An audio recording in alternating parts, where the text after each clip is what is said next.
Pertamanya kita mengaturkan rasa syukur yang tak terhingga kita pada Allah. Kerana kita diberi peluang oleh Allah duduk di antara Maghrib dan Isyak ini. Di saat mana orang lain tidak dipilih oleh Allah. Lalu kita dipilih oleh Allah untuk kita duduk seketika.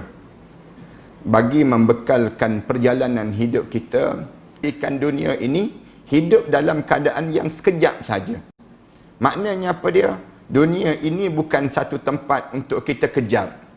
Tetapi dunia ini tempat untuk kita beramal. Beramal. Berjaya bukan dikira berjaya bila pengaruh kita ni ramai.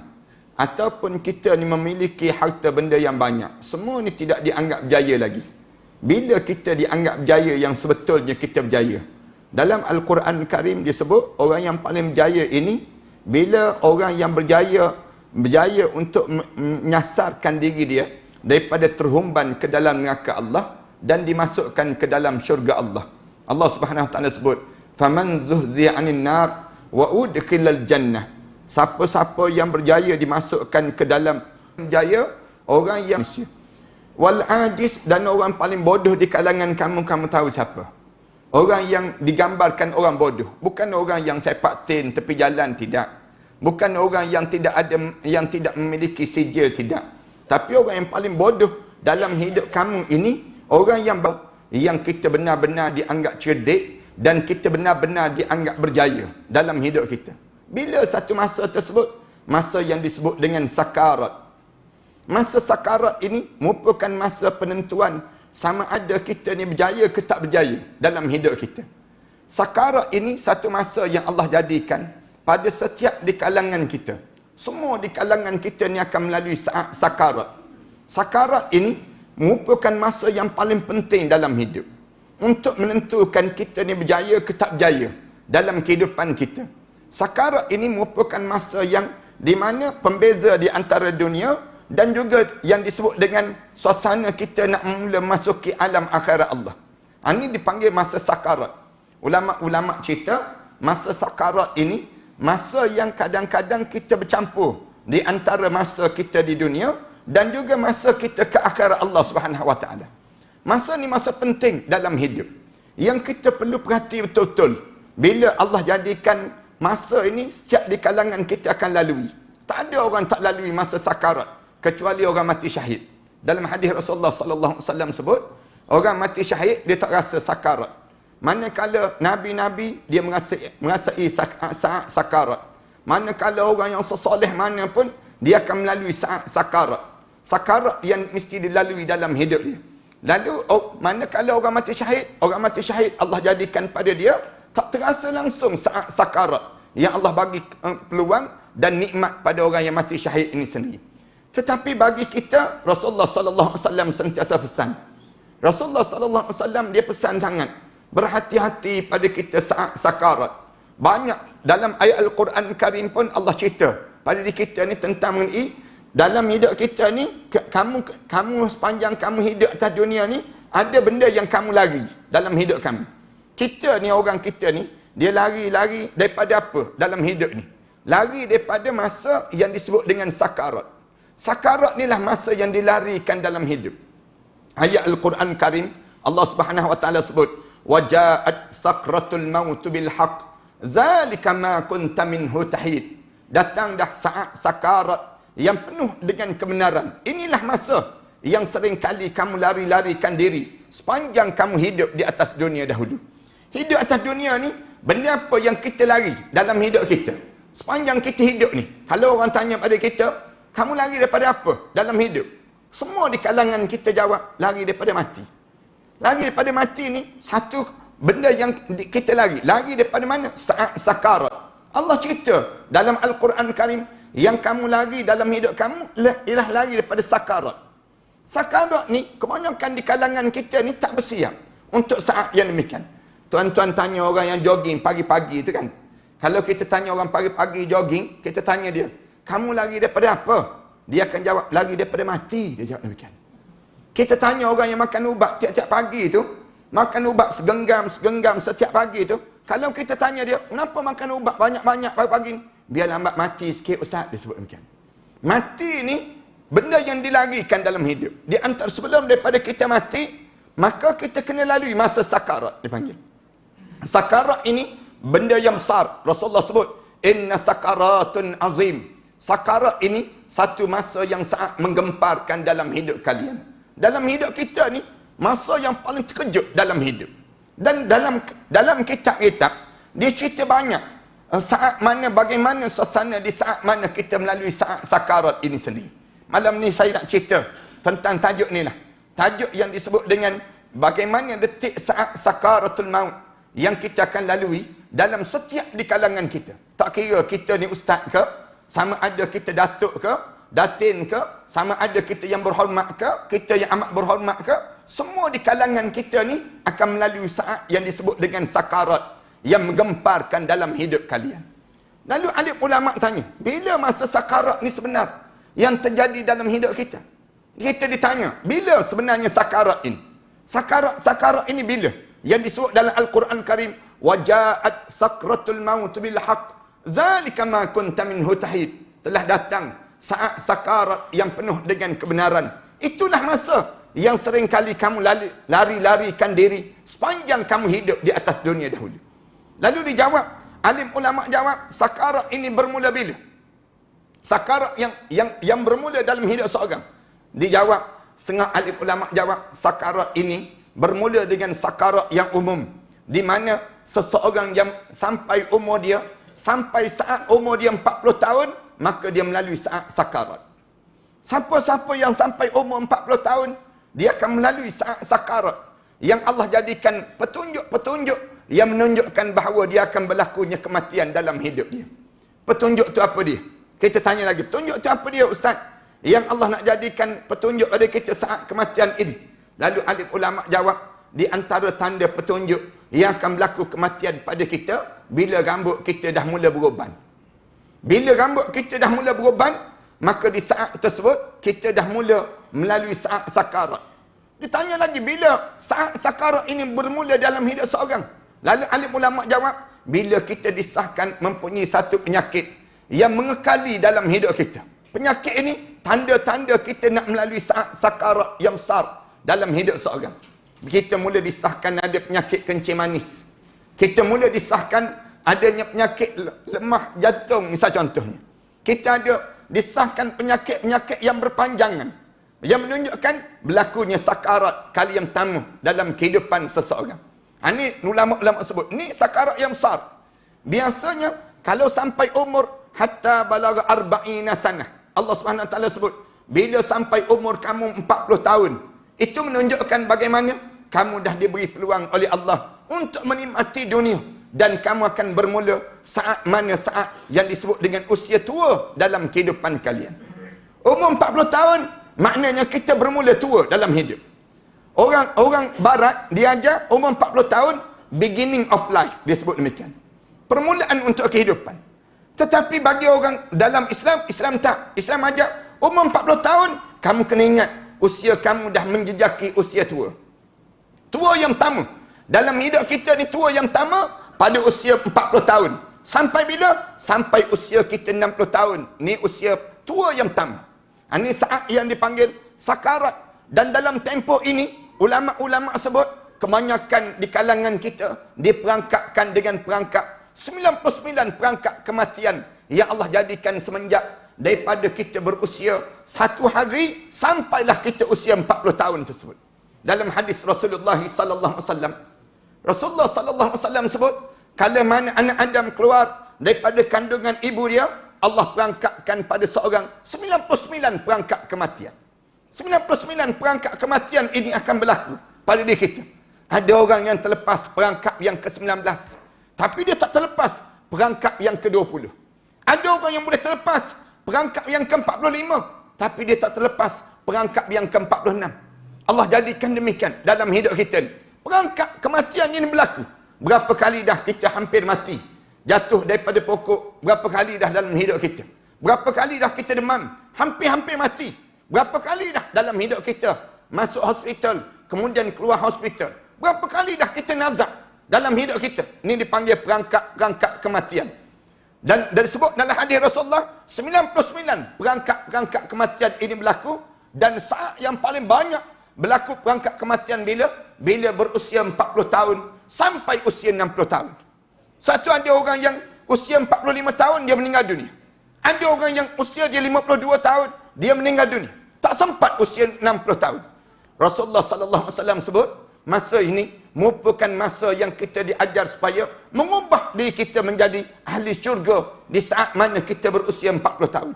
Kita tinggalkan masa sakarat yang tamat ini, yang alim ulama sebut panjang dalam perbincangan para alim ulama. Masa sakarat yang kedua, yang besar dalam hidup kita bila usia kita dah mencapai usia 60 tahun. Siapa-siapa yang usia 60 tahun, maka dia kena tahu dia sudah memasuki satu zon yang disebut zon kematian dalam hidup dia. Sebagaimana yang disebut dalam hadis Rasulullah sallallahu alaihi wasallam. Rasulullah sallallahu alaihi wasallam sebut, "Umru ummati baina 60 wa 70." Umur umat aku di antara 60 tahun hingga 70 tahun. Sampai usia 60 tahun, jangan kejar lagi dunia. Siapa yang kejar dunia, dia akan terlepas akhirat Allah Subhanahu wa taala dalam hidup dia. 60 tahun masa mati. Dipanggil demikian dalam hidup seseorang. Cuma Allah tak tunjuk lagi sakarat yang besar dalam hidup kita. Bila umur 60 tahun ni, di antara 60 tahun hingga 70 tahun, masa ni masa kematian yang menjadi biasa dalam hidup orang mukmin. Yang disebut dalam hadis Rasulullah sallallahu alaihi wasallam. Bila Allah panjangkan usia kita lebih pada 70 tahun, kita tidak dianggap tua lagi. Kita tidak dianggap tua lagi. Tapi dalam kitab disebut, kita sudah dianggap bangka, dia panggil demikian. Tua bangka dalam istilah dalam kitab digambar demikian. Bila usia 70 tahun sampai 150 tahun, masa ni, masa yang bila-bila masa kita akan dibuka hijab untuk menunjukkan bagaimana malaikat mula datang untuk mencabut nyawa dalam hidup kita, untuk menghadap di hadapan Allah Subhanahu wa taala. Masa yang ketiga, masa sakarat yang besar, saat yang Allah nak tunjuk, memang kematian akan berlaku pada kita. Bila saatnya? Bila datang malaikat mula berdiri di hadapan muka kita. Di saat mana malaikat mula berdiri di hadapan muka kita, hijab mata kita mula dibuka. Hijab mata kita mula dibuka. Tangan kita mula tak bergerak. Kaki kita tak boleh melangkah lagi. Di saat mana mulut kita tak kedengaran lagi suara. Lalu kita nampak duyun-duyun para malaikat Allah turun. Dalam satu riwayat sebut, seramai lebih kurang paling-paling tidak, setiap kali mana nak cabut nyawa anak Adam ini, malaikat akan turun seramai lebih kurang 40,000 para malaikat Allah. Nak cabut nyawa seorang anak Adam. Bila nak cabut nyawa seorang anak Adam saja, 40,000 paling-paling tidak. Yang turun pada malaikat Allah bersusun-susun dalam keadaan dua wajah. Dalam hadis Rasulullah sallallahu alaihi wasallam, hadis Bara' bin Azib, dia cerita, bila dua wajah ini mula datang pada diri kita. Datang mula berdiri di hadapan muka kita. Mula berdiri, sama ada wajah yang secantik-cantik wajah. Kemudian dalam keadaan berwarna putih, berbau wangian raihan, yang wangi semerbak. Yang ni wajah yang pertama yang datang. Ataupun datang dengan keadaan wajah yang menakutkan. Takut setakut-takutnya. Tak pernah dibayangkan wajah setakut ini. Waktu mana Nabi Ibrahim AS minta dengan Allah SWT nak tengok yang disebut dengan wajah malaikat maut. Lalu dibawa datang malaikat maut. Malaikat maut diri saja depan malaikat Jibril. Lalu disebut, ya wahai Nabi Allah yang dikasihi oleh Allah. Disebut oleh malaikat tersebut, Allah mengarahkan aku datang untuk mempamerkan wajah aku. Nabi Ibrahim sebut, aku nak tengok wajah kamu. Wajah yang menakutkan. Di saat mana kamu nak cabut nyawa orang yang tak beriman pada Allah. Lalu katanya malaikat maut, saya rasa kamu tidak mampu untuk melihat wajah saya. Nabi Ibrahim AS sebut, tunjukkan wajah kamu sekarang. Saya nak tengok sekarang. Lalu bila tunjuk saja wajah, malaikat maut tersebut jatuh pingsan. Nabi Ibrahim AS. Kemudian bila bangkit saja, ditukarkan wajah menjadi wajah yang paling indah di saat mana nak menghadap di hadapan Allah Subhanahu wa taala. Lalu Nabi Ibrahim sebut, kalaulah seluruh manusia dinampak wajah kamu, saat yang pertama kamu nak cabut nyawa manusia tadi, nescaya tidak ada seorang pun manusia yang sanggup memakan makanan, yang tidak ada lagi gelak ketawa manusia di atas dunia ini. Tidak ada lagi rasa suka dan gembira atas dunia. melihat wajah kamu yang menakutkan dan menggerunkan itu. Lalu nak gambarkan tentang dua wajah ni akan terjadi. Bila dua wajah ni datang, kalau wajah tersebut datang depan kita mula bagi salam, sebut je Assalamualaikum, wahai hamba Allah, aku cari setitik air untuk kamu telan, sudah tidak ada. Aku cari sepatah kataan yang keluar daripada mulut kamu, sudah tidak ada. Aku cari. Wahai jiwa yang tenang, keluar kamu daripada jasad ini. Sebut keluar saja tersebut. Lalu di waktu tersebut, bermulalah saat sakaratul maut yang paling besar dalam hidup di kalangan kita akan bermula saat demikian. Ada satu lagi wajah. Wajah yang menakutkan. Yang datang dalam keadaan wajah yang busuk. Bau yang menakutkan. Kemudian wajah yang menakutkan. Diri depan muka kita. Rasulullah sebut, tak ada salam. Tak ada salam. Tak ada ucapan kedamaian. Tak ada ucapan ketenangan. Dia mula berdiri saja depan kita. Dia mula sebut, wahai anak Adam, aku cari setitik air untuk kamu telan, sudah tidak ada. Aku cari sepatah kataan yang keluar daripada mulut kamu, sudah tidak ada. Aku cari selangkah untuk kamu melangkah, sudah tidak ada. Wahai roh, sila keluar daripada jasad ini. Sebut keluar saja. Sebut keluar saja ni. Menggigil tu badan. Malaikat mula masuk. Malaikat mula masuk. Bila masuk saja saat tersebut, masuk tu terus ke hujung kaki. Bila pergi terus ke hujung kaki ni, sampai di hujung kaki saja. Bila malaikat pergi terus sampai ke hujung kaki, hadis Barak bin Azib cerita, mula tarik saat tersebut. Bila tarik saja roh daripada hujung kaki, malaikat masuk tu, malaikat umum terus. Waja'at sakratul maut bil haqq. Zalika ma kunta minhu tahid. Telah datang saat sakaratul maut yang penuh dengan kebenaran. Inilah masa yang sering kali kamu lari-larikan diri sepanjang kamu hidup di atas dunia dahulu. Bila masuk saja, terus ke hujung kaki. Bila sampai di hujung kaki kita, mula ditarik daripada hujung kaki. Tarik daripada hujung kaki. Tarik di hujung kaki ni, Rasulullah sallallahu alaihi wasallam sebut, kamu akan rasa sakit seluruh tubuh badan. Tak ada tempat yang tak rasa sakit. Rasulullah mula gambarkan sakitnya ini. Sampai Rasulullah kata, inna sakaratun azim. Sakarat ini satu benda yang menggemparkan dalam hidup kamu. Kamu tak pernah terbayang sebegini rupa rasa sakit dalam hidup. Dia tanya oleh sahabat-sahabat. Sahabat-sahabat tanya Rasulullah sallallahu alaihi wasallam, ya Rasulullah, bagaimana sakit saat itu ya Rasulullah? Rasulullah sebut, bagaikan badan kamu dicampak ke pohon yang berduri. Dia campak di pohon yang berduri, melekat di pohon yang berduri, digentak turun ke bawah. Bila tanya lagi pada Rasulullah, ya Rasulullah, bagaimana sakit saat itu ya Rasulullah? Rasulullah kata, paling ringan yang dirasakan oleh umat aku, Rasulullah sebut, bagaikan dicincang di tengkuk kamu sebanyak 300 libasan mata pedang, kata Rasulullah sallallahu alaihi wasallam. Bila tanya lagi Rasulullah sallallahu alaihi wasallam, bagaimana sakitnya saat sakarat itu ya Rasulullah? Rasulullah sallallahu alaihi wasallam sebut, bagaikan dalam badan kamu digodok dengan besi yang berduri.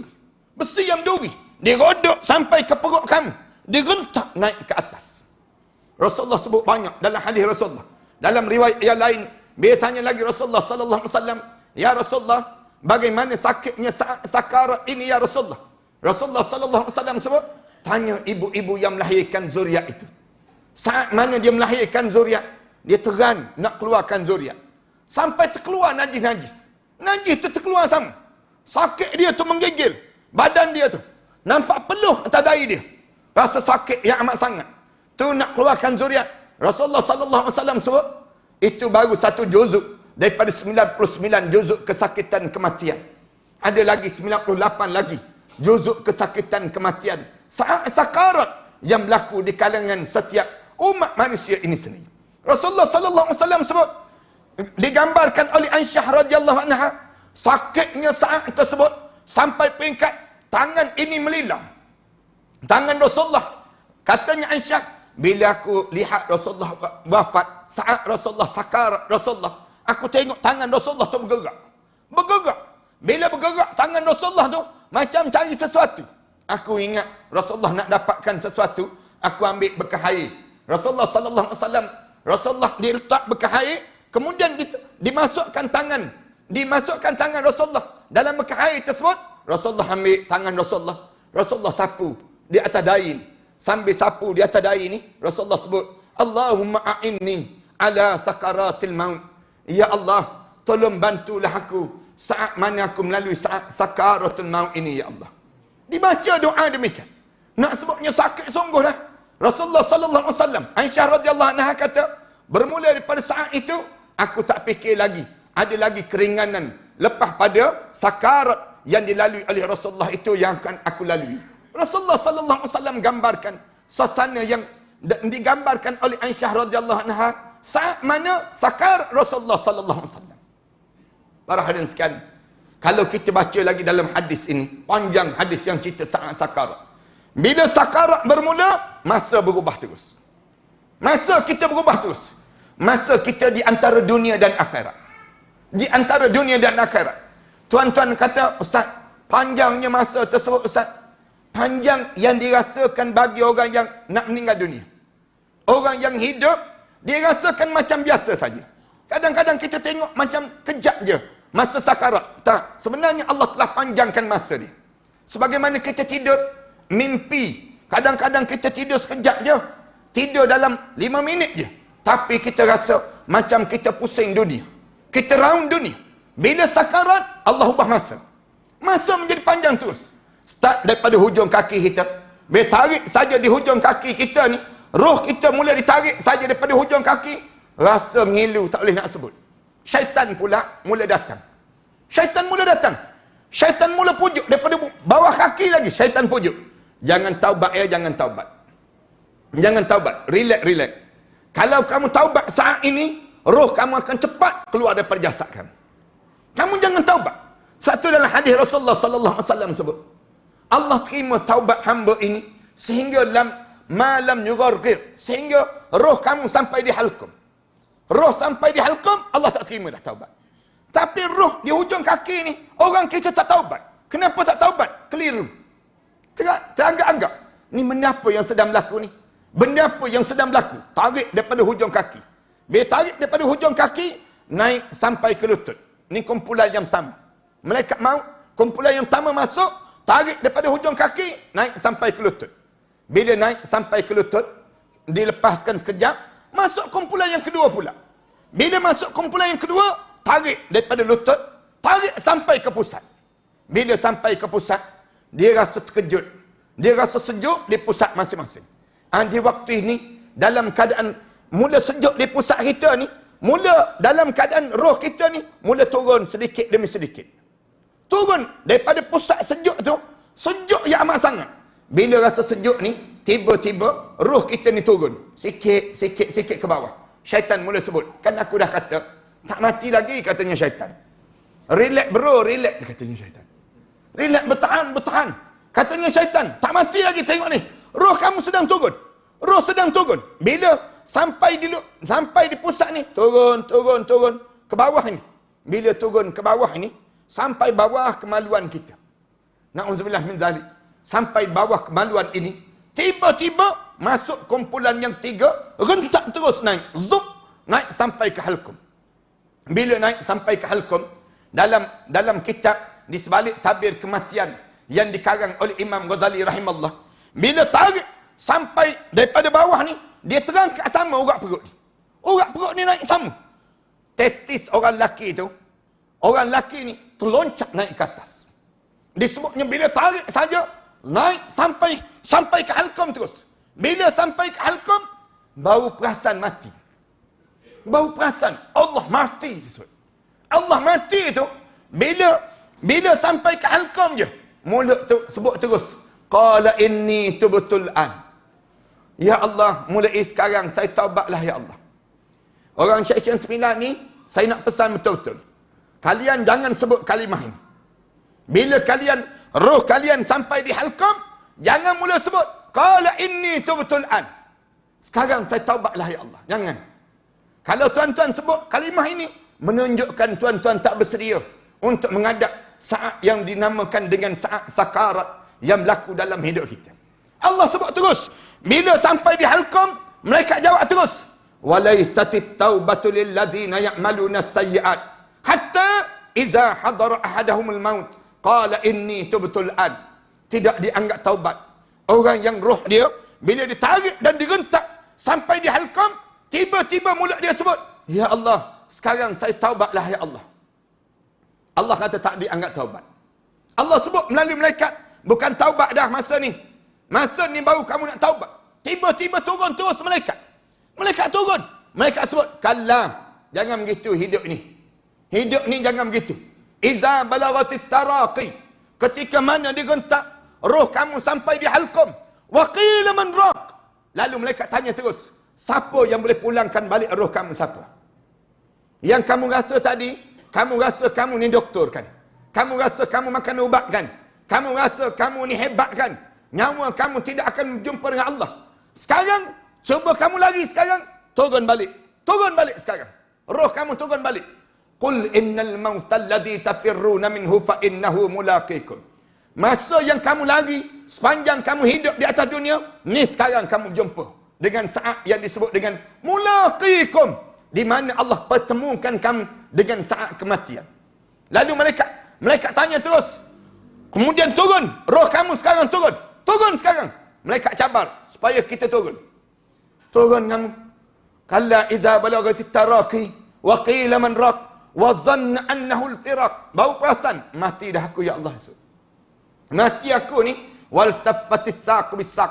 Mata ni Allah sebut terbeliak kanan kiri, memandang saat mana hampir dengan kematian untuk menghadap di hadapan Allah Subhanahu wa taala.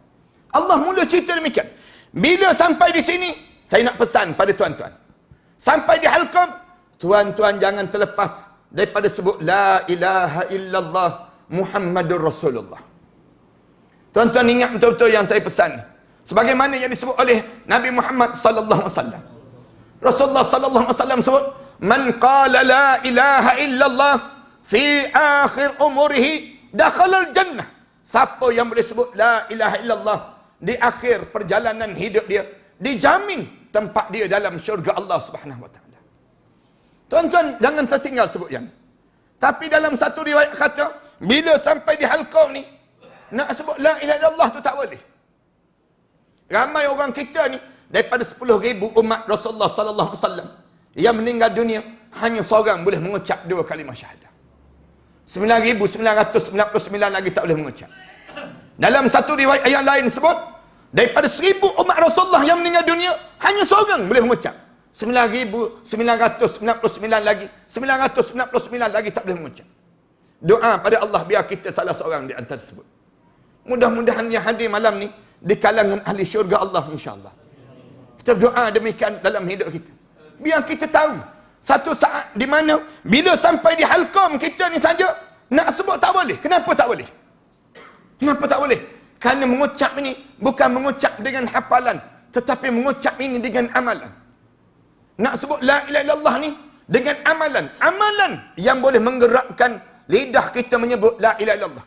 Di saat mana genting ini, malaikat, kalau Allah sayang pada kita, Allah sayang pada kita. Dalam hadis Rasulullah sebut, malaikat cari ni, mana la ilaha illallah. Cari dekat kaki tak jumpa la ilaha illallah. Cari dekat tangan tak ada la ilaha illallah. Cari dekat kepala tak ada la ilaha illallah. Cari tak ada juga. Tapi nyawa dah sampai di halqam dah. Tiba-tiba saat tersebut apa yang dilakukan? Malaikat akan tepuk. Malaikat akan tepuk bawah dagu seorang hamba Allah. Tepuk sekali, pop sekali. Pop sekali tersebut, lidah dia sebut Allah. Allah tu, malaikat cabut tu, kop keluar terus daripada badan seorang ini sendiri. Sebab tu Rasulullah pesan banyak kali. Bila ada orang yang hampir meninggal dunia di kalangan kita, jangan pergi cakap tentang dunia lagi. Pergilah hajar pada dia sebut dengan kalimah la ilaha illallah. Rasulullah sebut, laqinu mautakum bila ilaha illallah. Talqinlah, ulang sebut la ilaha. Orang yang dekat nak mati di kalangan kamu dengan kalimah la ilaha illallah. Kalau dia dah sebut la ilaha illallah, kamu jangan cerita lagi tentang urusan lain. Jangan sebut lagi. Bila sebut la ilaha illallah, kamu diam. Kamu diam. Jangan cakap lagi tentang yang lain. Bila orang dekat istihdar, saat mana roh sampai di halqam ini. Kerana saat ini sangat genting. Kerana masa ni juga masa syaitan mula menyambar menjadi arwah ayah kita. Syaitan datang sebelah kanan. Dalam hadis Rasulullah, hadis yang panjang cerita, syaitan menyambar menjadi arwah ayah kita. Menyamar menjadi arwah ayah ni, dia akan sebut terus, anakku, ni abah yang pernah membesarkan kamu waktu mana kamu kecil-kecil dahulu anakku. Anakku, jangan mati dalam Islam. Matilah bersama dengan abah. Kalau kamu nak selamat, kamu matilah dalam Yahudi. Abah mati dalam Yahudi sewaktu-waktu dahulu. Na'udzubillah min dzalik. Satu Imam Malik sebut, kalau orang yang dekat nak meninggal dunia, kita pergi mengajar pada dia sebut la ilaha illallah, dia geleng kepala. Dia geleng kepala tu, kalau kita sebut la ilaha illallah, dia geleng kepala. Sebenarnya dia bukan geleng kepala pada kita, tetapi dia geleng kepala pada syaitan yang berada di sebelah dia di saat tersebut. Bila kita sebut la ilaha illallah, dia geleng kepala. Jangan pula kita sangka buruk dengan dia. Jahat pula dia ni dia.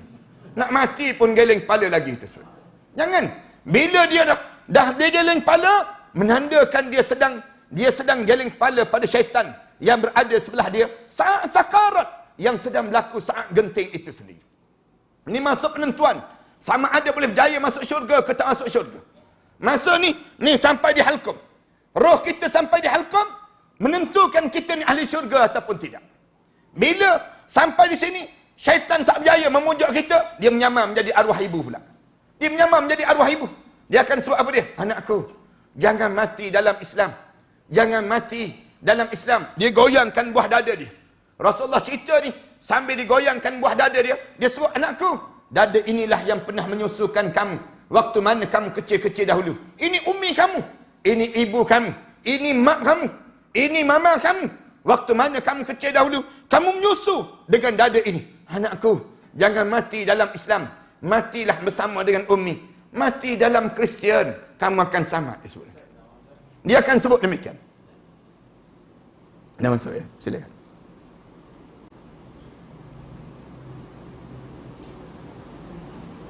Allahu Akbar, Allahu Akbar.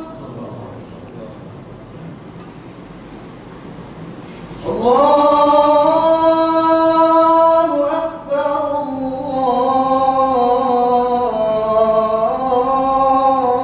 Allahu Akbar.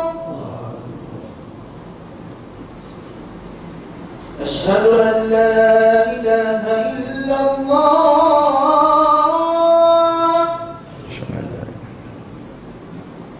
أشهد أن لا إله إلا الله.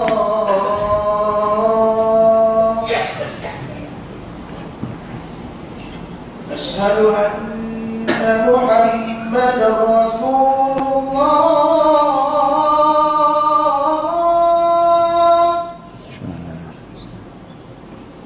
أشهد أن محمد رسول الله.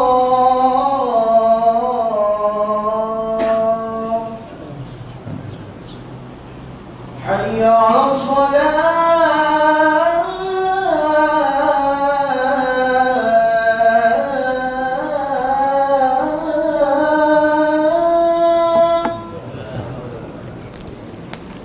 حي على الصلاة.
Tuan-tuan, saya sebut tadi tentang mengenai saat sakarat yang kita akan lalui.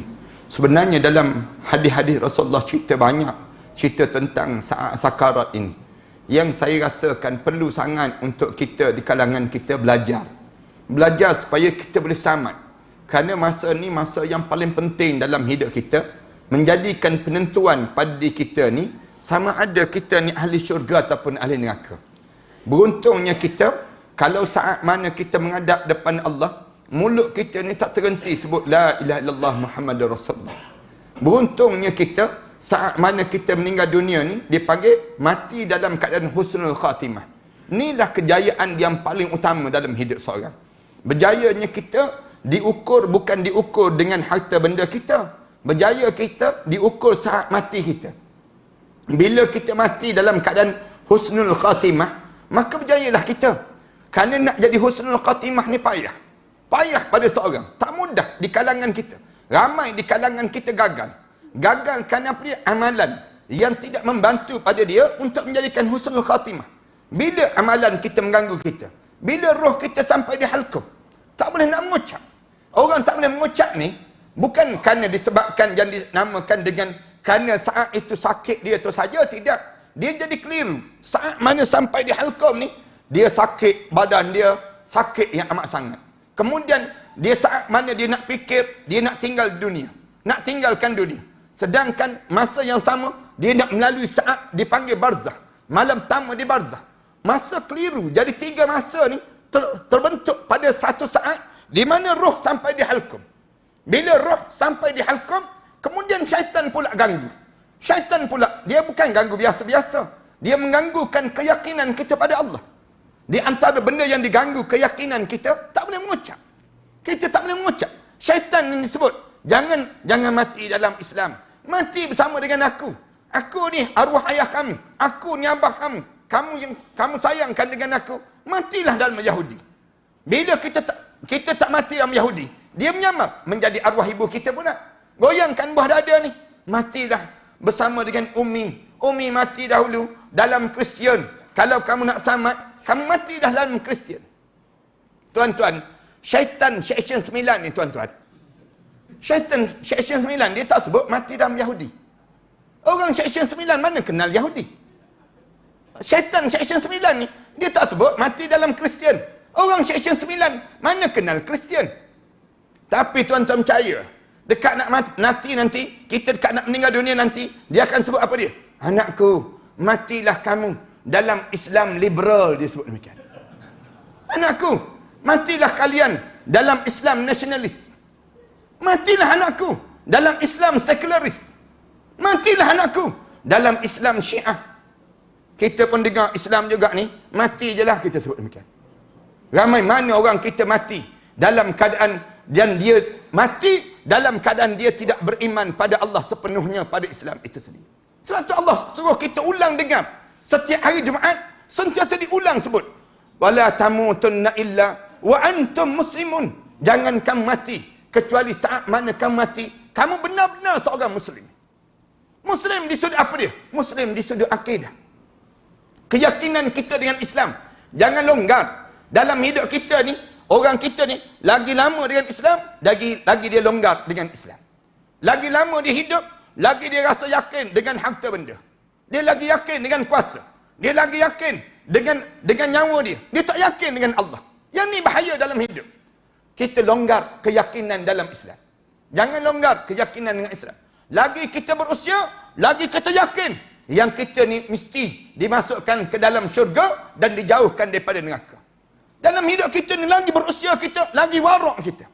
Lagi berusia, lagi soleh kita. Itu tanda kita yakin dalam hidup kita. Jangan kita ni lagi berusia, lagi bertambah umur kita, lagi kita jauh dengan Islam. Jangan hidup kita demikian. Jangan kita rasa hebat dibandingkan kita dengan Islam. Allah jadikan Islam ni satu cara hidup dalam hidup kita. Allah Subhanahu wa taala sebut, "Wa man yabtaghiral islami dinan falan yuqbala min wa huwa fil akhirati minal khasirin." Siapa yang cari selain daripada Islam sebagai dinan, sebagai satu cara hidup dalam hidup dia, falan yuqbala min, Allah tak akan terima dalam hidup dia. Wa huwa fil akhirati minal khasirin. Di akhirat nanti mereka termasuk di kalangan orang yang rugi. Ada orang tanya, "Ustaz, kami ni tak yakin ke Ustaz? Kami semayang lah kan?" Anda sebut demikian. Ya, orang kita tak yakin dalam Dalam yang disebut ekonomi Islam, orang kita tak yakin. Dalam sosial Islam, orang kita tak yakin dengan Islam. Ekonomi Islam, orang kita pergi ke bank. Bila pergi ke bank, pegawai bank tanya, nak buat loan cara Islamik ke cara konvensional? Dia tanya balik pegawai bank tersebut, mana yang untung? Dia tanya. Maknanya dia tak yakin dengan ekonomi Islam. Orang kita dalam sosial Islam, orang kita tak yakin.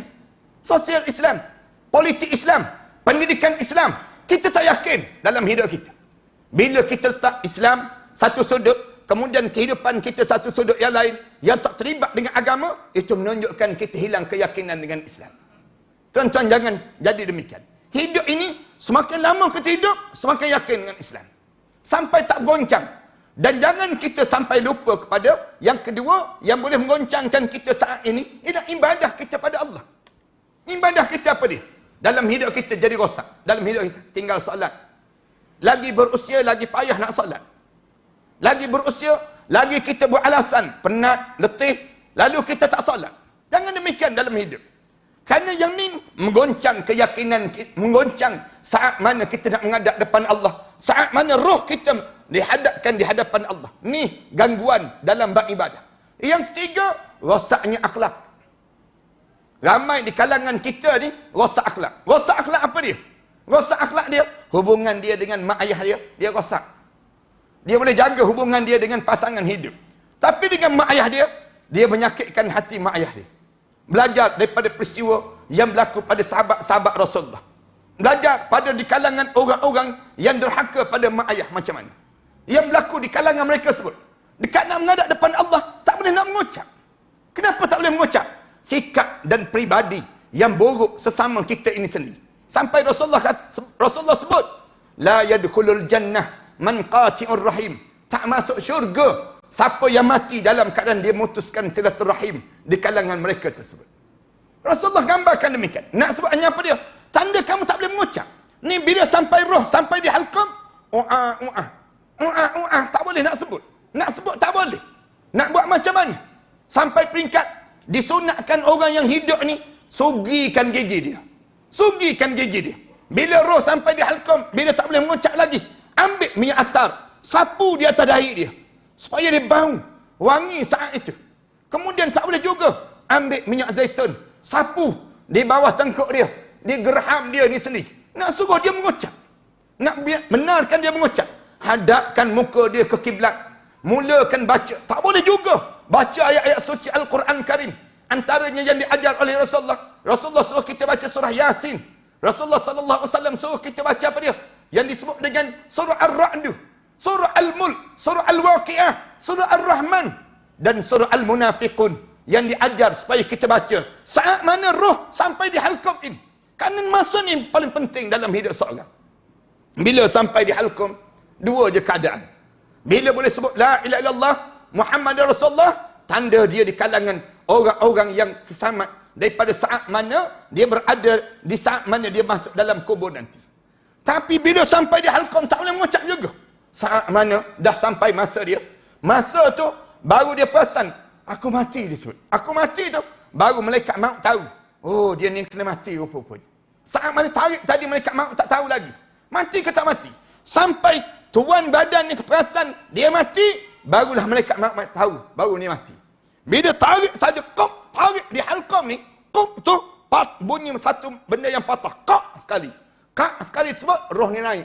Naik terus sampai ke melalui mata ini, roh ni akan tersembuh keluar daripada mata anak Adam. Rasulullah ambil bekas air, Rasulullah genjis-genjis bekas air tersebut. Rasulullah sebut, beginilah keadaan roh orang yang tidak mukmin, yang tak bersiap untuk menghadap di hadapan Allah Subhanahu Wa Taala. Lalu Rasulullah ambil bekas air, Rasulullah tuangkan bekas air itu, Rasulullah tunjuk roh orang mukmin keluar dari bekas air ni macam ni lah. Rasulullah sebut, cantik je masuk dalam bekas air. Bila masuk roh orang mukmin ni masuk dalam bekas yang warna putih, bau semerbak, bau wangi.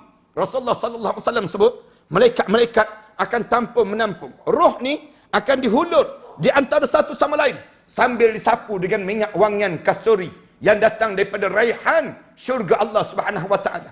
Yang bila sapu saja, sambil-sambil malaikat sebut, beruntung dia mati dalam keadaan saleh dan masuk di kalangan hamba Allah yang saleh.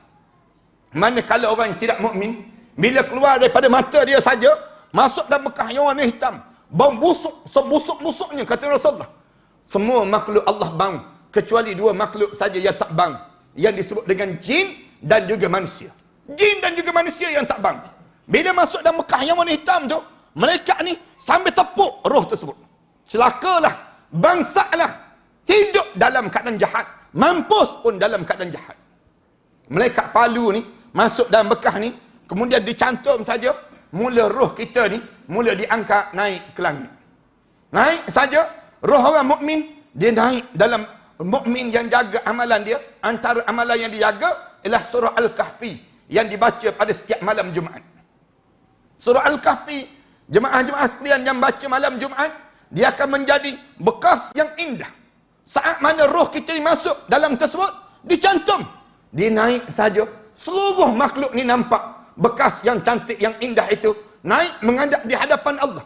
Bila naik saja roh dia, penjaga langit yang pertama akan tanya, roh siapakah ini?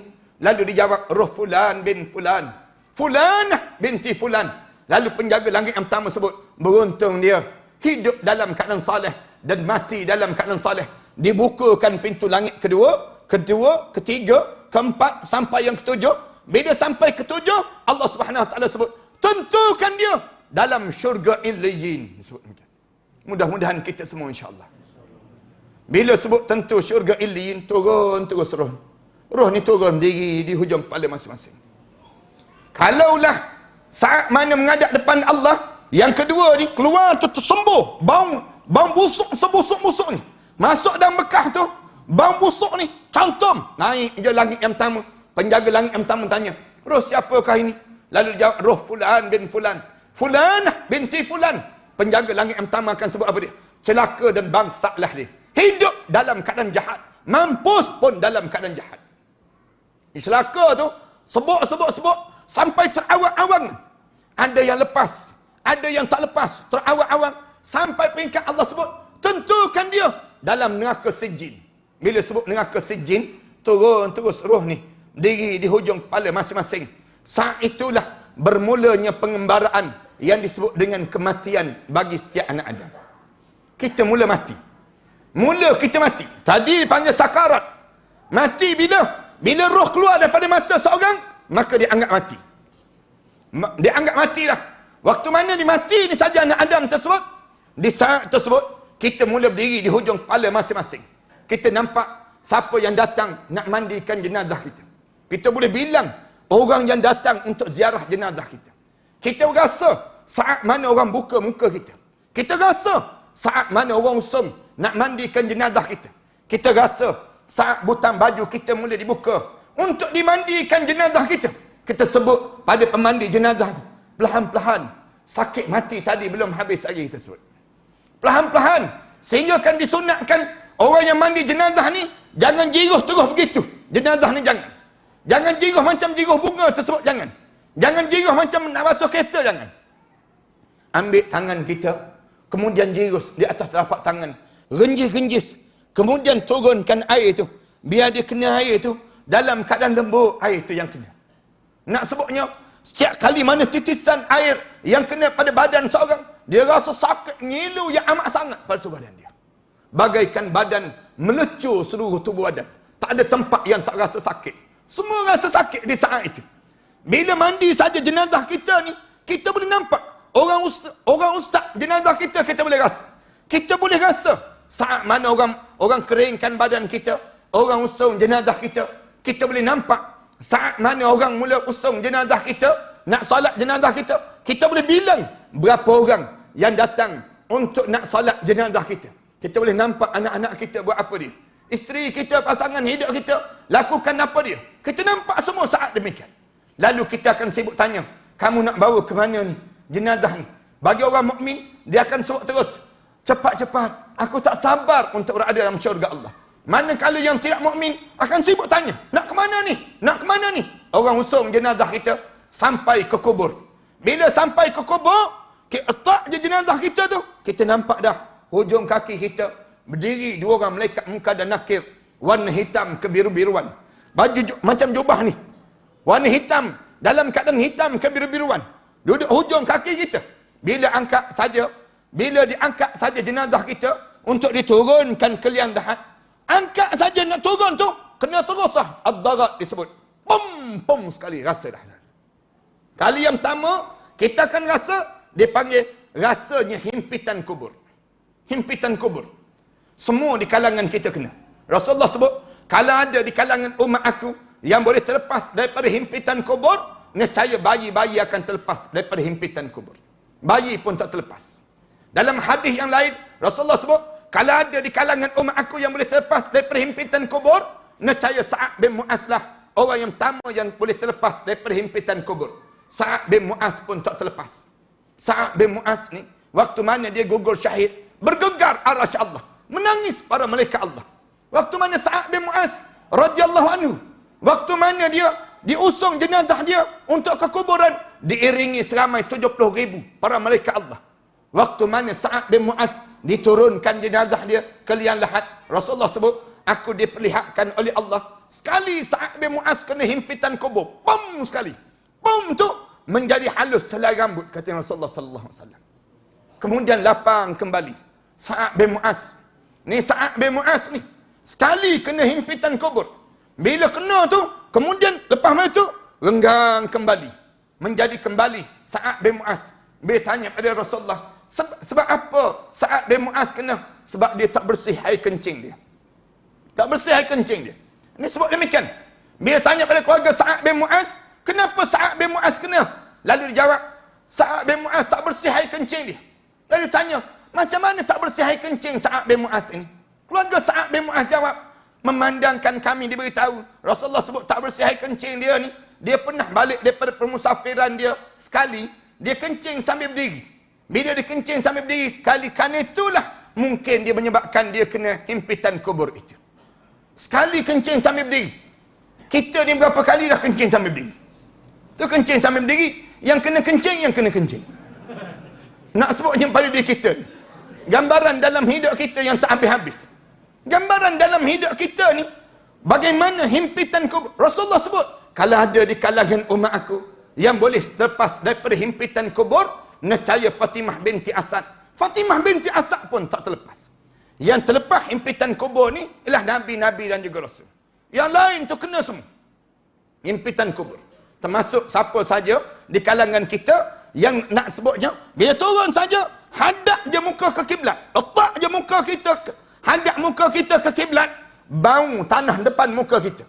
Orang buka muka kita ni, dengar terus bawah telinga kita ni, selamat datang wahai hamba Allah, sekejap lagi kamu akan lihat bagaimana aku akan lakukan pada kamu sebentar lagi.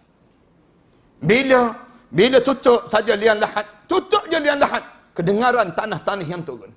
Dengar terus tanah-tanah yang turun. Bila dengar tanah-tanah yang turun tu, tan, lama tutup saja kubur kita ni sampai pagar lutut je. Sampai pagar lutut. Diri terus malaikat munkar dan nakir depan muka kita, halau salat kita, halau zakat kita, halau haji kita, halau segala-galanya. Tiba-tiba mulut sebut apa dia? Qala rabbirji'un. Tuhanku, berilah peluang untuk aku kembali hidup. Ya Allah. Mulut ni, orang dalam kubur tu, kalau kita boleh dengar suara mereka dalam kubur, mereka kata apa dia? Qala rabbirji'un. Tuhanku, bagilah peluang untuk aku hidup balik, ya Allah. Tuan-tuan jangan sebut kalimah ni, tuan-tuan. Kalau tuan-tuan sebut, tanda tuan-tuan tak bersedia untuk menghadap depan Allah. Bila sebut qala rabbirji'un, kenapa nak hidup balik? Dalam surah Al-Mu'minun ayat yang ke-99, mereka sebut qala rabbirji'un, Tuhanku, bagilah peluang sekejap je malaikat. Nak hidup sekejap je malaikat, sekejap. Kenapa nak hidup balik? La'alli a'malu salihan fi ma tarak. Kalau aku boleh hidup balik malaikat, aku nak buat balik amalan salih yang aku tertinggal dahulu, ya Allah. Nak buat balik amalan salih. Nak buat balik. Malaikat jawab terus, kalla, jangan harap kamu boleh hidup. Innaha kalimatun huwa qailuha.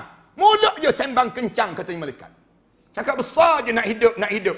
Wa min waraihim barzakhun ila yaum yub'asun. Sedangkan mulai daripada sekarang, kamu akan mula di saat barzakh sampai kamu dibangkitkan balik menghadap di hadapan Allah nanti.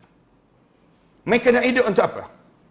Alim ulama tanya, mereka nak hidup kalau dapat satu masa bila? Mereka nak hidup. Dia jawab, Kalau boleh hidup, nak hidup bulan Rejab, Sya'ban dan Ramadan. Mereka kata, Allah, 3 bulan panjangnya masa. Kamu nak hidup. Kalau tak boleh hidup dalam bulan Rejab, bulan Sya'ban, Ramadan, kami nak hidup bulan Ramadan dia. Ramadan dia bagi peluang. Tak boleh, Ramadan pun tak boleh. Kalau tak boleh, Ramadan pun tak boleh. Ramadan tak boleh, bagi peluang sehari je hidup. Sehari je hidup. Bila tanya, sehari pun tak boleh. Kalau tak boleh juga, bagilah peluang saat sakaratul maut kembali. Ni tajuk yang kita bincang malam ni. Bagi peluang saat sakaratul maut kembali. Nak sekali je, kerana terlepas. Saat sakaratul maut, terlepas menjadi husnul khatimah. Masa yang paling penting dalam hidup ini bukan masa saat kahwin. Bukan masa saat yang kita menggulung ijazah. Masa yang paling penting dalam hidup di kalangan kita yang hidup ni bila? Sekejap lagi. Saat sakaratul maut. Yang kita bincangkan pada malam ini. Mudah-mudahan semua yang hadir malam ini di kalangan orang yang tersamak saat mana kita dekat dengan menghadap depan Allah. Malaikat turun. Malaikat akan sebut dua je pada diri kita. Kalau tuan-tuan boleh dengar dua suara ni, kedengaran suara, dua suara ni, tanda kita husnul khatimah. Apa dia? Kalimah yang pertama disebut innal ladzina amanu summa istaqamu tatanazzalu alaihimul malaikah alla taqafu wa la tahzanu wa abshiru bil jannati allati kuntum tu'adun. Bila dengar saja dekat nak meninggal dunia, malaikat turun, malaikat kata apa dia? Tatanazzalu alaihimul malaikah. Malaikat turun, malaikat sebut alla takhafu. Jangan takut ya, malaikat sebut. Malaikat datang tu, malaikat pujuk, jangan takut, jangan takut. Alla taqafu wala tahzanu. Jangan sedih, jangan sedih. Sekarang dah sampai masa. Wa abshiru bil jannati allati kuntum tu'adun. Kabar gembira pada kamu. Syurga yang telah disediakan oleh Allah, yang telah dijanjikan oleh Allah pada kamu sekarang. Nampak terus tempat dalam syurga, senyum terus. Tanda husnul khatimah. Tanda husnul khatimah. Ataupun bila sampai dekat nak meninggal dunia, datang suara. Datang suara kedengaran yang kedua. Dengar kat telinga kita. Kita tengah tidur, tiba-tiba kita kejut. Kejut, bangun. Dengar je suara apa dia? Ya ayyatuhan nafsul mutmainnah. Wahai jiwa yang tenang. Irji'i ila rabbiki radiyatan mardiyah. Baliklah kamu pada Allah, yang Allah sedang redha pada kamu dan kamu tentu seronok dengan ketentuan Allah. Fadkhuli fi ibadi. Masuklah kamu di kalangan hamba-hambaku. Wadkhuli jannati. Masuklah kamu dalam syurgaku. Mulut ni sebut terus. Asyhadu an la ilaha illallah. Wa asyhadu anna Muhammadar Rasulullah. Itulah kesempatan yang terbaik yang Allah kurniakan dalam hidup kita. InsyaAllah kita akan dapat nikmat demikian bila kita boleh istiqamah dengan Islam. Dan kita jaga betul-betul Islam yang sedang kita pegang sekarang ini, yang sedang kita imani dalam hidup kita. Di saat tersebut kita akan dapat nikmat yang Allah kurniakan pada kita insya-Allah. Saya rasa sekadar inilah. Mudah-mudahan Allah kurniakan pada kita nikmat untuk kita memahami saat sakarat yang besar. Kalau tuan-tuan ada masa, tuan-tuan belajar tajuk ini tuan-tuan. Alim ulama karang kitab. Karang kitab. Saya fikir tuan-tuan jangan terlepas daripada belajar tentang macam mana saat hari saat sakarat kita. Macam mana hari saat orang usung jenazah kita. Macam mana saat malam tamu kita di barzah. Macam mana saat kita ni nak minta bantuan dalam kubur, kita nak minta bantuan orang yang hidup balik.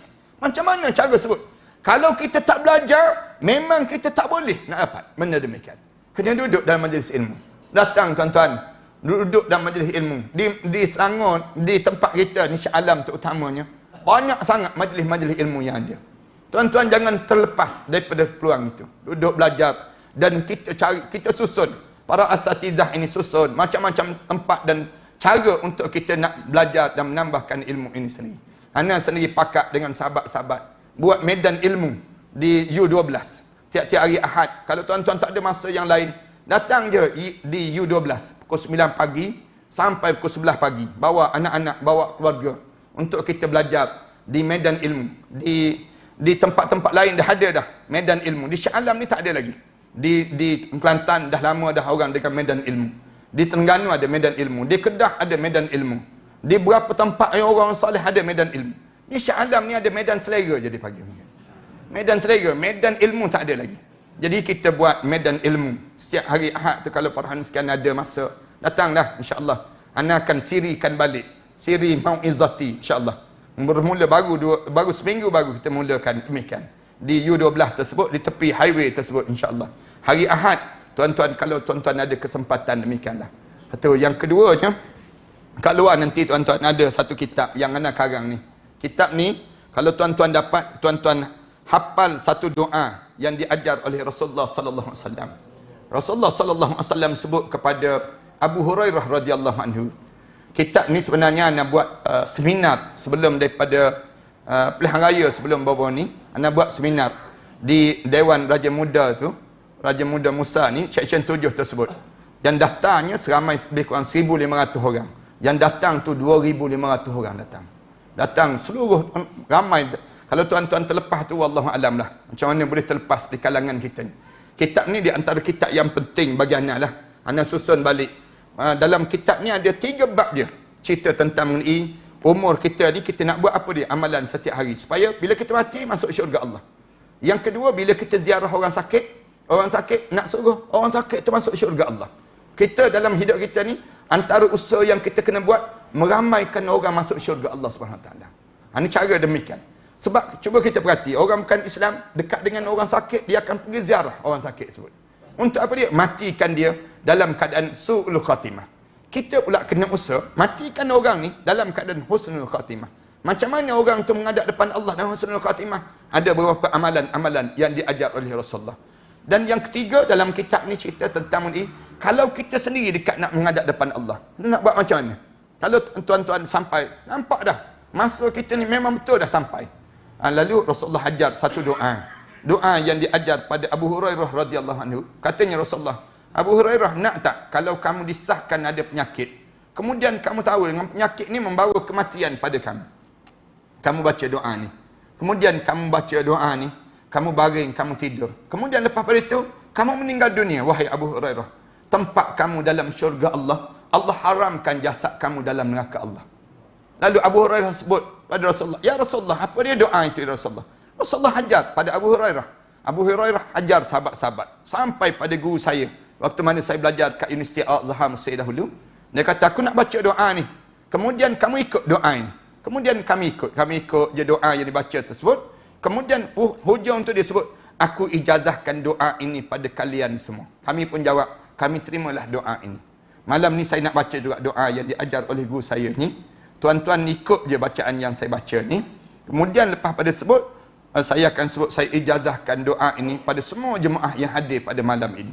Jemaah jawab, kami terimalah. Mudah-mudahan kita termasuk di kalangan orang yang baca doa sama dengan Rasulullah sallallahu alaihi wasallam. Saya baca doa ni, tuan-tuan ikut ya. Doa yang saya baca ni.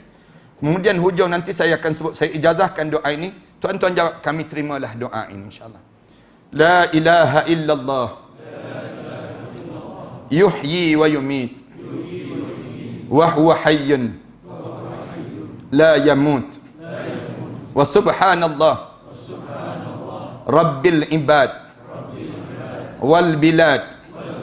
Walhamdulillah. Hamdan kathiran tayyiban mubarakan fi ala kulli halin. Allahu akbar kabiran kibriya Rabbina wa jalalatuhu wa qudratuhu bikulli makanin. Allahumma in kunta amrattani litaqbida ruhi fi awwali maradi hada faj'al ruhi fi arwahi man sabaqat lahum minkal husna wa ba'idni minan nar kama ba'adta awliya'aka alladhina sabaqat lahum minkal husna. Saya ijazahkanlah doa ini pada semua jemaah yang hadir pada malam ini. Kitab ni adalah kat luar nanti para sekalian. Kalau para sekalian ada masa, para sekalian hafal doa-doa macam ni. Ada banyak lagi doa-doa yang ana susun dalam kitab ni. Tuan-tuan ajar pada mak ayah kita, mak kita ayah kita, ajar pada mereka sebut pada mak kita ayah kita, mak baca doa ni, ayah baca doa ni, biar kita semua selamat daripada neraka Allah dan kita masuk dalam syurga Allah. Sebut pada keluarga kita demikian. Bila kita ziarah orang sakit, kita bagi hadiah kitab-kitab macam ni, jauh lebih bagus lah daripada kita bagi durian, nangka, mempelam tu kan. Kadang-kadang kita ziarah orang sakit bagi buah-buah, dia pun tak makan dah buah-buah tersebut. Lebih baiklah kita ziarah, bagi kitab-kitab macam ni. Dia tengok je kitab macam ni, dia fahamlah maknanya mati dah tu, senang kita ni. Nak sebut tak tergamak sangat kita ni. Jadi amalan pada diri kita demikian. Yang keduanya, jemaah sekalian, tolong ambil pamphlet ni lah. Kejap lagi ada kat luar nanti. Pamphlet ni saya sedang bangunkan sekolah Ma'atafiz saya ni. Kat seksyen 8 ni sendirinya. Pelajar-pelajar ada kat dengan 200 orang pelajar yang menghafal Quran. Kemudian saya bangunkan di Pahang, pelajar di sana, keseluruhan di Kelantan, kemudian di Pulau Langkawi, kemudian di selatan Thailand. Pelajar ada lebih kurang hampir 1000 lebih pelajar. Kita ambil anak-anak yatim, orang miskin, untuk mereka menghafal Quran. Mereka hafal Quran, kemudian kita sambung mereka belajar sampailah ke universiti di luar negara, di Jordan, di South Africa dan sebagainya. Anak-anak ni sendiri, alhamdulillah mereka menghafal Quran. Anak anak yatim dan miskin, kita tanggung mereka belajar sebut. Seorang-seorang kita tanggung RM3,500 seorang yang belajar tersendiri. Datang daripada Sabah kita tanggung, ada lebih kurang 6 orang ke 7 orang. Ada yang datang daripada Singapura, datang daripada merata di tempat di seksyen 8 ini sendiri. Alhamdulillah kita tanggung tersebut. Jadi apabila masuk bulan Ramadan ni, kami memerlukan sangatlah untuk tajaan berbuka puasa. Kalau jemaah yang ada kelapangan rezeki, jemaah ambil je pamphlet ni, pergi ke Maybank, ke CIMB dan sebagainya, berdiri depan mesin bank tu, semayang sunat istikharah dulu sana. Nak infak ke tak infak, nak derma ke tak derma. Mudah-mudahan dia akan bawa manfaat lah pada kita semua, insya-Allah. Ambil kesempatan sama-sama kita ni, kerana musim sekarang ni musim yang teruk sangat keuangan. Yang rasa sangat ekonomi kita semakin teruk dan harga barang pun meningkat, jadi menyebabkan tekanan pada kami lah, terutama yang dalam menanggung perkara demikian.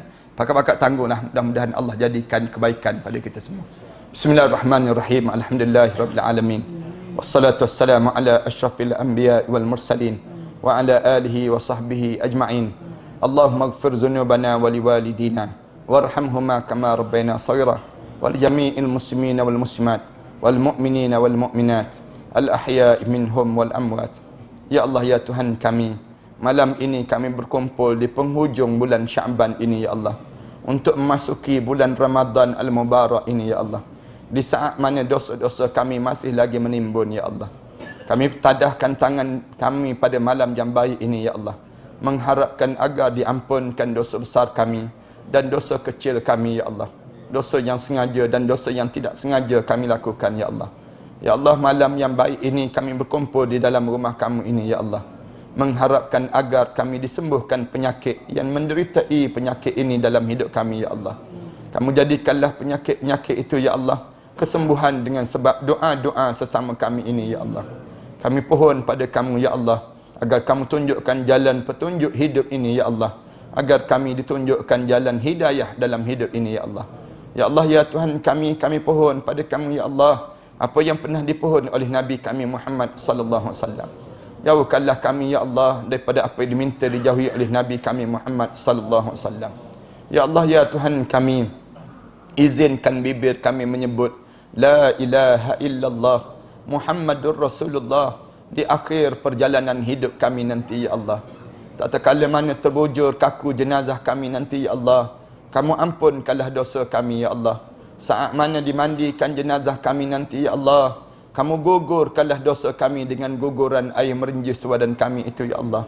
Saat mana dikapankan jenazah kami nanti, ya Allah, kamu putihkanlah amalan kami lebih putih daripada kain kapan yang membalut jasad kami itu, ya Allah. Saat mana diusung jenazah kami nanti untuk disolatkan nanti, ya Allah, kamu pilihlah anak kami yang paling saleh, ya Allah, yang akan mengimamkan solat jenazah kami nanti, ya Allah, yang akan mengusung jenazah kami nanti, ya Allah, yang akan membawa kami ke liang lahat nanti, ya Allah. Kala mana diturunkan jenazah kami ke barzah nanti ya Allah, kamu ringankanlah himpitan kubur itu ya Allah. Kamu jadikanlah kubur kami di antara taman pada taman-taman syurga ya Allah. Kamu wangikanlah kubur kami ya Allah daripada wangian raihan saat mana dihadapkan kami ke kiblat nanti ya Allah. Kamu jadikanlah kubur kami ya Allah di antara taman-taman syurga bagi mereka yang saleh itu ya Allah. Ya Allah ya Tuhan kami, di malam pertama kami di barzah nanti ya Allah, kamu ketemukanlah kami dengan arwah ayah kami ya Allah, arwah datuk nenek moyang kami ya Allah, arwah-arwah guru kami yang telah meninggal dunia sebelum daripada kami ini di Illiyin ya Allah. Saat sebegini ya Allah, kerinduan itu seringkali bertandang dalam hidup kami ya Allah. Rindu kembali saat kami didukung oleh arwah ayah kami dahulu ya Allah. Rindu saat kami tertidur di atas ribaan arwah ayah kami dahulu ya Allah. Rindu saat senda gurau kami dengan mereka dahulu ya Allah. Rindu ya Allah saat kepala ini dibelai dan dipeluk oleh arwah ayah kami dahulu ya Allah. Rindu saat kami mengaminkan doa arwah ayah kami dahulu ya Allah. Rindu saat tangannya menyuap ke bibir kami di saat mana bersahur itu ya Allah. Rindu saat berbuka puasa dengan arwah ayah kami dahulu ya Allah. Rindu saat itu ya Allah. Rindu saat kami membaca ayat-ayat suci kamu di hadapan arwah ayah kami dahulu ya Allah.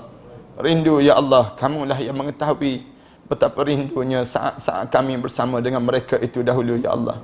Kecuali dengan tadahan doa ini ya Allah, kamu jadikanlah kubur mereka itu di antara taman pada taman-taman syurga ya Allah. Jangan kamu jadikan kuburnya di antara kawah pada kawah-kawah neraka ya Allah. Ampunkanlah dosa kami terhadap kedua ibu bapa kami ya Allah. Khususnya dosa kami terhadap ibu kami ya Allah. Seketika dahulu ya Allah, kami mengakui kami pernah bercakap kasar di hadapan ibu kami ya Allah. Kami pernah meninggikan suara di hadapan ibu kami ya Allah. Kami pernah menengking-nengking kata-kata ibu kami dahulu ya Allah. Kami pernah mengguriskan hati ibu kami ya Allah. Kami pernah melihat air mata ibu kami mengalir lesu di pipinya itu dahulu ya Allah. Kami pernah melukakan hati ibu kami sewaktu-waktu dahulu ya Allah. Ampunkanlah dosa kami terhadap ibu kami ya Allah. Ampunkanlah dosa kami di waktu itu ya Allah. Kami tidak sengaja melukakan hati ibu kami ya Allah. Kami tidak sengaja melukakan hatinya dahulu ya Allah. Ya Allah, kami tahu ya Allah, ibu kami menyayangi kami ya Allah. Dalam kegelapan malam itu ya Allah, ibu kami memeluk kami dengan penuh kasih sayang ya Allah. Saat lena yang panjang ya Allah, terasa sejuk di pipi kami, ciuman daripada ibu kami dahulu ya Allah. Ya Allah, saat mana kami demam ya Allah, ibu kami turut demam sama demamnya kami ya Allah. Saat mana kami membesar ya Allah, ibu kami berhutang keliling pinggang ya Allah untuk membesarkan kami ini ya Allah. Ampunkanlah dosa kami di kala itu ya Allah. Kami tidak sengaja melukakan hati ibu kami ya Allah. Ya Allah, kerana dosa-dosa itukah ya Allah yang menyebabkan hidup kami seringkali berantakan hari ini ya Allah. Kerana dosa-dosa itukah pula ya Allah yang menyebabkan kamu berpaling daripada rahmat kamu untuk kami ya Allah. Kerana dosa-dosa itukah ya Allah yang menyebabkan hati kami pula menjadi keras ya Allah. Kerana dosa-dosa itukah ya Allah yang menyebabkan anak-anak kami pula enggan mendengar kata bicara kami ya Allah.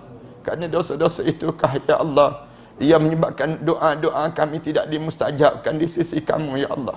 Kerana dosa-dosa itukah ya Allah. Kerana dosa-dosa itukah ya Allah. Ya Allah, seburuk mana pun kami ini ya Allah, sekeji mana pun kami ini ya Allah, sejahat mana pun kami ini ya Allah, segunung mana pun dosa yang pernah kami lakukan di dunia ini ya Allah, sejijik mana pun kami ini dengan dosa-dosa yang pernah kami lakukan di dunia ini ya Allah, pandanglah kami dengan pandangan rahmat kamu ya Allah. Terimalah kami sebagai hamba-hamba kamu di bulan Ramadan ini ya Allah. Anugerahkanlah kami malam Lailatul Qadar untuk kami ini ya Allah. Rabbana 'alaika tawakkalna wa ilaika anabna wa ilaikal masir. Rabbana ja'alna muqimas salah wa min dzurriyyatina rabbana wa taqabbal du'a. Rabbana atina fid dunya hasanah wa fil akhirati hasanah wa qina adzaban nar. Sallallahu ala Muhammad wa ala alihi wa sahbihi wa sallam. Walhamdulillahi rabbil alamin.